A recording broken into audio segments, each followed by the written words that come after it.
Hello children, how are you? Now we will discuss about another exercise of chapter 1, 2 and 3 in history. Clear?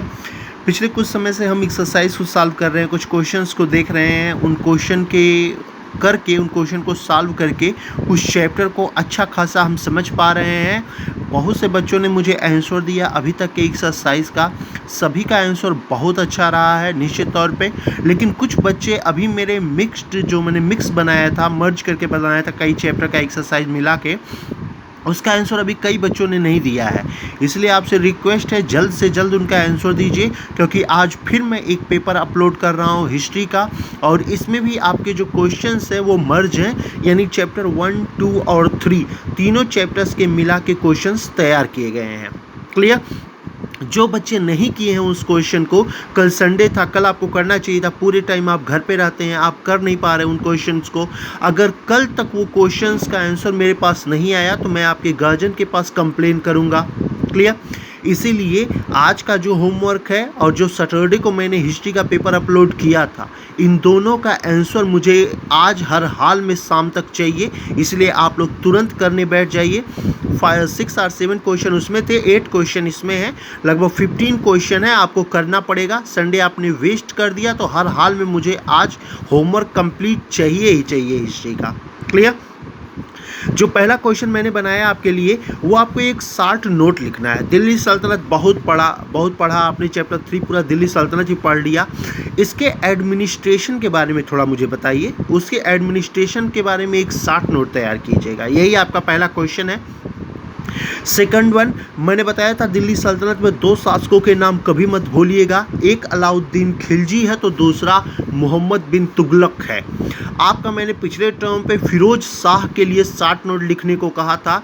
इस बार थोड़ा आप मुझे अलाउद्दीन के बारे में लिखकर बताइए कि अलाउद्दीन के बारे में एक नोट तैयार कर बताइए, क्या आपने अलाउद्दीन को समझा है, किस लिए मैंने अलाउद्दीन को एक महान शासक कहा है, इसके बारे में आप मुझे बताइए। और जो मैंने पॉइंट समझाया है वही पॉइंट लिखकर मुझे इसके बारे में बताइएगा। Clear one?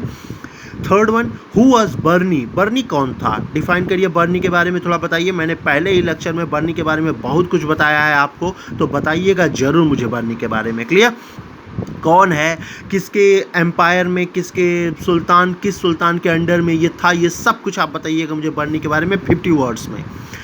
Next, what is new and old terminology? मैंने आपको पहले चैप्टर में पढ़ाया था न्यू एंड ओल्ड टर्मिनोलॉजी क्या होता है, तो आप मुझे उसका डिफरेंस बताइएगा कि क्या है न्यू और ओल्ड टर्मिनोलॉजी के बारे में, वो डिफाइन करिएगा।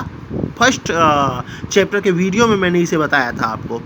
नेक्स्ट वन, फिर मैंने एक राइटर के बारे में बात की है, मलिक कफूर के बारे में। थोड़ा मुझे बताइएगा मलिक कफूर कौन था, किसके सल्तनत में ये रहा है, किस एम्परर के अंडर में ये रहा है, मलिक कफूर के बारे में।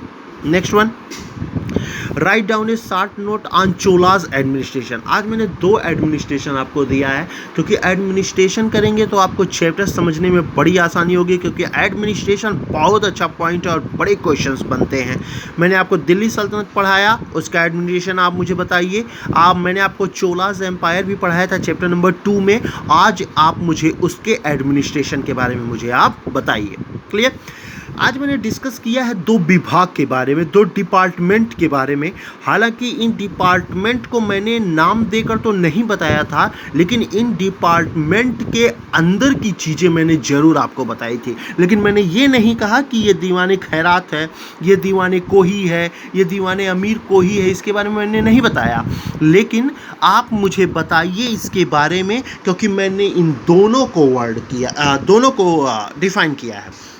ये जो क्वेश्चन है, right A short note on दीवाने कोही, इसी को कुछ लोग दीवान ए अमीर कोही भी कहते हैं। अमीर है इसके आगे, तो वर्ड लगाइए चाहे ना लगाइए कोई फ़र्क नहीं पड़ता, क्योंकि काफ़ी हिस्टोरियंस इसे कोही ही कहते हैं।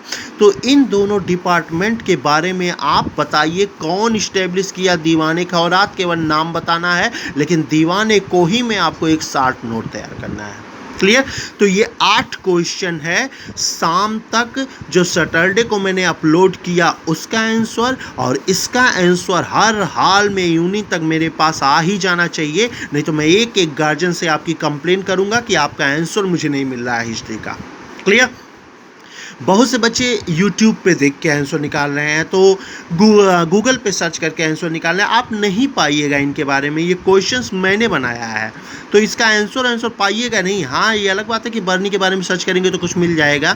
जब मैंने आपको लेक्चर में इन सब के बारे में बताया है तो आपको सर्च करने की क्या ज़रूरत है भई? आप अपने मन से लिखिए ना, इनके बारे में बताइए, इनके बारे में। जो मैंने आपको बताया वही आप लिखिए, टूटा-फूटा ही लिखिए, 5 ही लाइन लिखिए, 1 लाइन लिखिए, 2 लाइन लिखिए। कम से कम आप अपने मन से लिखेंगे तो मैं जानूँगा तो कि आपकी गलती क्या रही है, किस प्रकार आप गलती कर रहे हैं।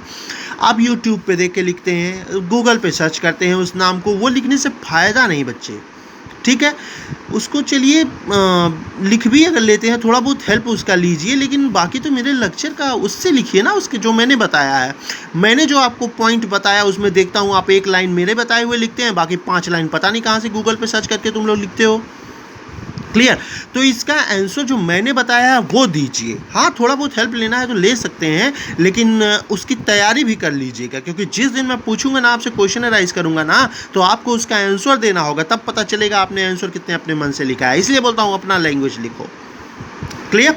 तो पिछला वाला जो वीडियो है, पेपर है, और ये पेपर, ये दोनों सॉल्व करके, जो बच्चे सॉल्व नहीं किए हैं उस पेपर को वो सॉल्व करेंगे, जो किए हैं उनके तो कोई प्रॉब्लम नहीं, बहुत से बच्चों ने किया है, उनका आंसर पढ़ के भी मज़ा आया।